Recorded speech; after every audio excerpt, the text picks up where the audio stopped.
hop, hop, hooray. Welcome, welcome once again, my lovely ladies and handsome gents, to Talk to the Hand Reviews, and I'm Bold Reviews Lady.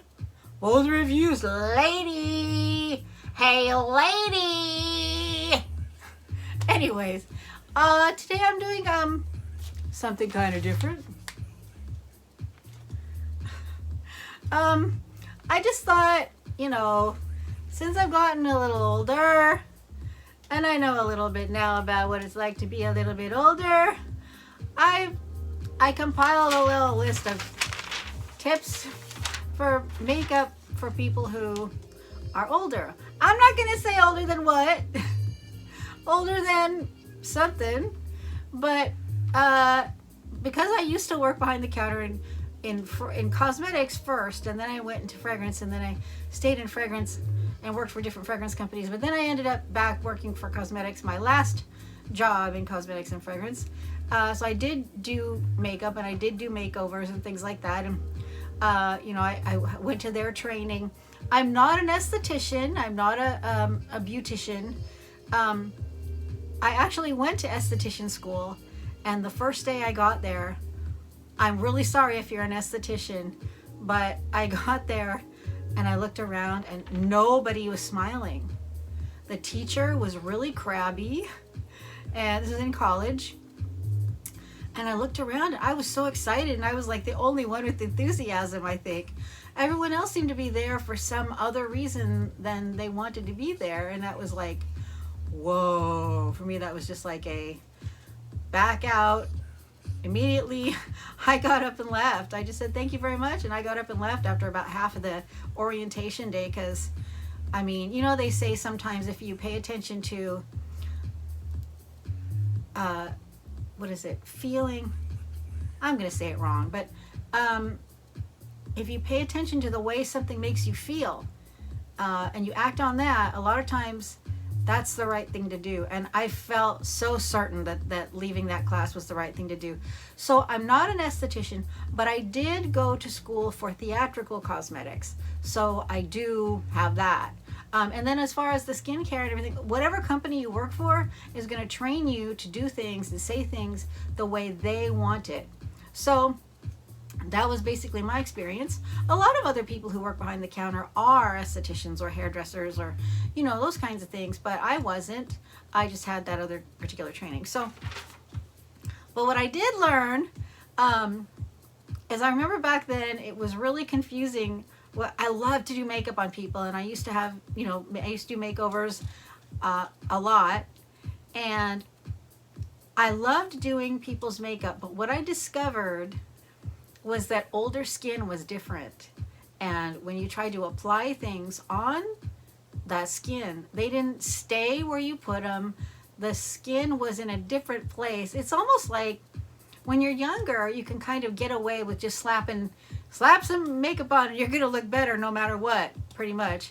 But when you're older, it gets trickier. It's almost like if you do it the way you did it when you were young, it's not gonna improve your looks.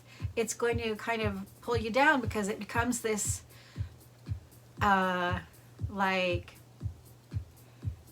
becomes like a magic trick, like it becomes more strategic. You have to do things more strategically so that you don't do the opposite of what you want to do, which is try to make yourself look better, not worse. So I just compiled a few things these are just tips that I've found over the years. It's not anything anyone told me, or not anything that I know to be true. This is just my opinion. So if you do this and you try it, doesn't work for you, well, it's just my opinion. I'm not giving a professional esthetician's advice. But anyways, here we go. Number 1, always use a moisturizer before you put on your facial foundation. You probably already know that, but it makes so much difference. And now if I start putting my makeup on, I realize, oh, I didn't re-moisturize before I did this, my makeup is going to dry on my face. It's going to look more flaky. It's just better to, sometimes people even put the moisturizer with their foundation if they're using a liquid foundation. I've done that too. But usually I'll put the moisturizer on first and wait a couple minutes and then do the foundation after that. That was number 1. Number 2, use a moisturizing foundation.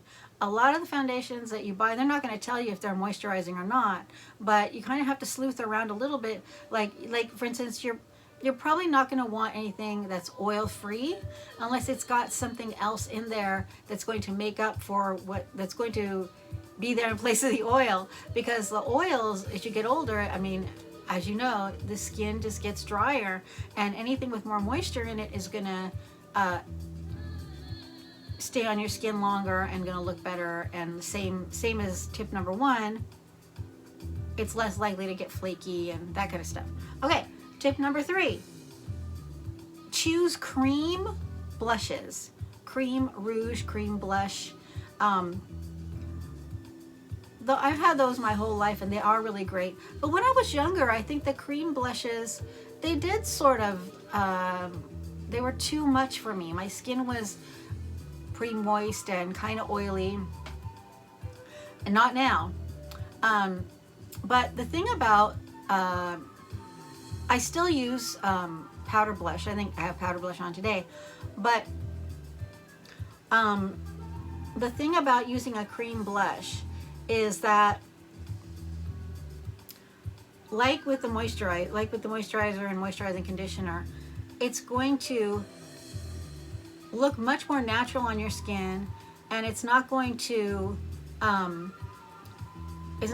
lay on top of your dry surface skin. If you have dry surface skin, I have a bit of that, and when I use powder blush, it looks nice for a while, but then I notice that it kind of seems to get, the powder in it seems to cake on the top of my skin, whereas if I use a creme blush, mostly just up here, if I use a creme blush, it will stay longer, it will look better, it will look more natural, and it will not get dried out on the top surface of my skin. Sometimes too, if you want to make things last a long time, use a creme blush on the bottom and then you can use a powder blush on top. So that's another one. Number 4, use non-bleeding lip liners and lipstick. That's kind of hard to find until you kind of have to buy the product and try it to know if it's going to do that or not. I made another video. I talk about a product called Annabelle Annabelle VIP Lip Stylo. They're around like $10, and they're a drugstore item, and they're fantastic because they're a lip liner and lip color, and they're one of those long-lasting ones that I found it's just a brush tip. It's actually more like a felt tip, and you put it on and it stays a really long time. It's nice too because you can use it as a base and cover it with gloss or lipstick, and you just know it's going to last longer and look better for a longer period of time. So non-bleeding, because there's nothing worse than having you know, like a clown show around your mouth and you don't even realize it. You're talking to people, you're at business meetings, you're with your bae out to lunch, and then you look in the mirror and you're like, what the heck? Anyways, okay. Now this, number 5, this is a little controversial, but I say exfoliate your skin really often.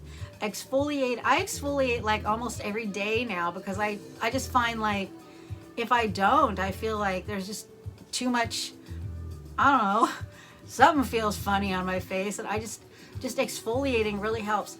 And the reason it's controversial is because I know a lot of people have said recently for older skin not to use those kinds of those exfoliators or exfoliants that are really like the almond scrubs and things like that are like kind of a stronger, a larger, more abrasive grain, that kind of thing.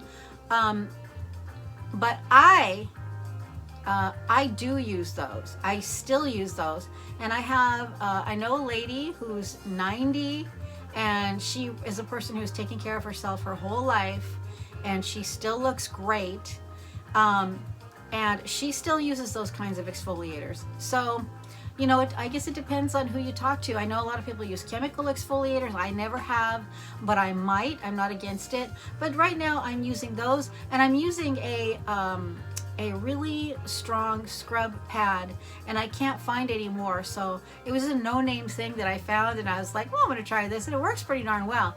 But other than that, I just use like like apricot scrub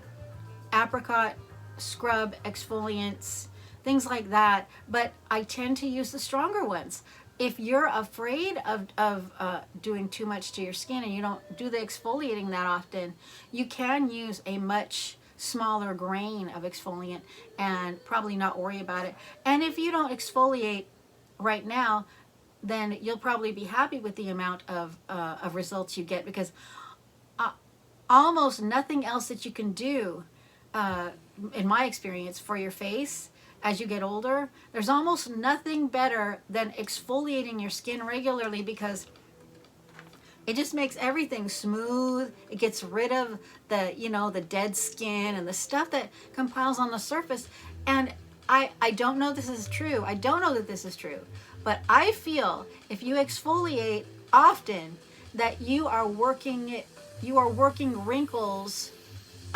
You're like brushing them away before they have a chance to really settle on your face. You'll still have lines, you'll still have fine lines, but I just think clearing off the dead skin on the surface is gonna, keep those little tiny lines from becoming more defined. So anyways, there's another tip. Okay, eyebrow tip. This is a big one.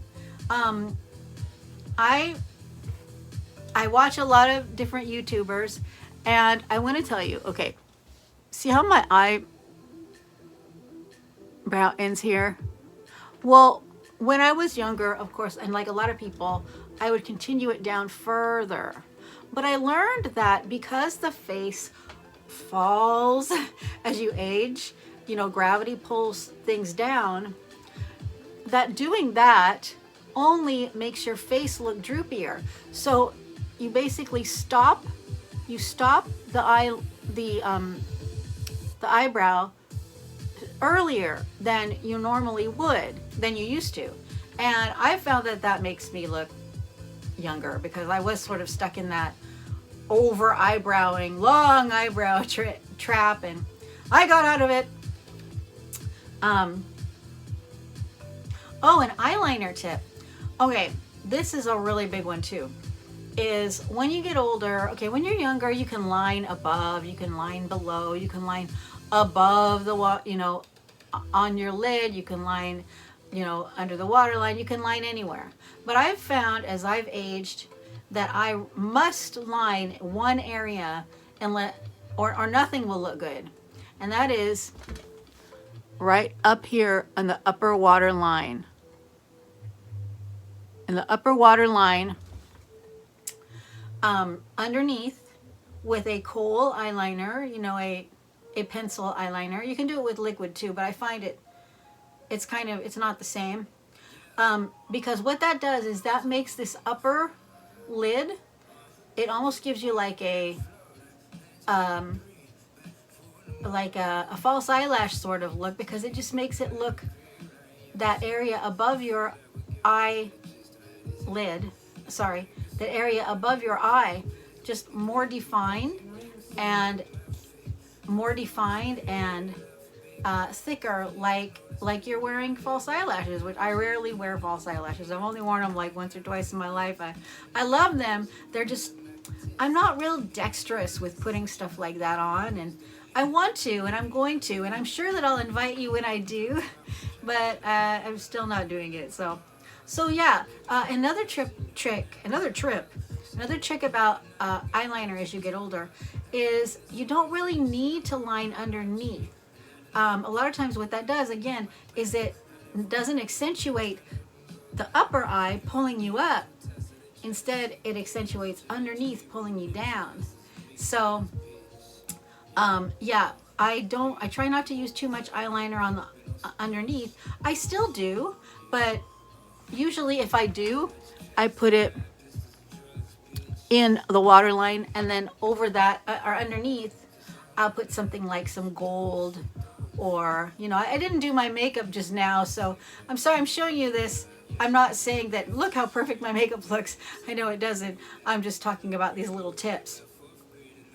So yeah, so with the eyeliner, concentrate your eyeliner, and if possible, I find black is good for most people, is underneath the upper waterline, and then nothing on the lower line, no lower waterline, or maybe only on the lower waterline, but nothing underneath that's going to be dark, because that's going to pull your eye down. Tip number 8. Okay, tip number 8. I love blush. I've always loved blush. I've always loved rouge. But when you get older, again, the face falls. So instead of putting a lot of blush throughout my cheek, my whole cheek, like I would have done when I was younger, now I mostly just concentrate it at the temples, because that again draws the eye up to the upper part of the face. I love those videos. There's a lot of people online. I thought maybe I would do one, but I haven't yet, where they do half their face the way it should look, and then half the way they think it should not look. Usually those are pretty revealing. Oh, 17 minutes already. Sorry about that. I thought this was going to be a shorty. Okay. So yeah, blush, cream blush preferably, mostly just up here, up at the higher temple areas. And the same goes for highlighters. Highlighters kind of need to be placed correctly. I find I need highlighter, or not necessarily a sparkly highlighter or a frosty highlighter, but just something that's light, like a really light type of, like a concealer or something like that. You need it up here. I need it here. You need it right here. Just a little bit, right? Not too low though, because you don't want to, again, to pull down. Yeah, and then like in the little wrinkle areas, but that's not, that's too specific to people. Usually if you're older, you need a little bit here, you need a little here, you might need some here, but you also need to have your highlighters up here, just a tiny bit. It's amazing how much it does. It really helps. Okay, so that's all the tips I have for today on makeup for people who are older, maybe older than you, maybe not yet older than you. Quick dance. Come on now. Pick up a shaky thing and shake it, baby. Shake it. Bye.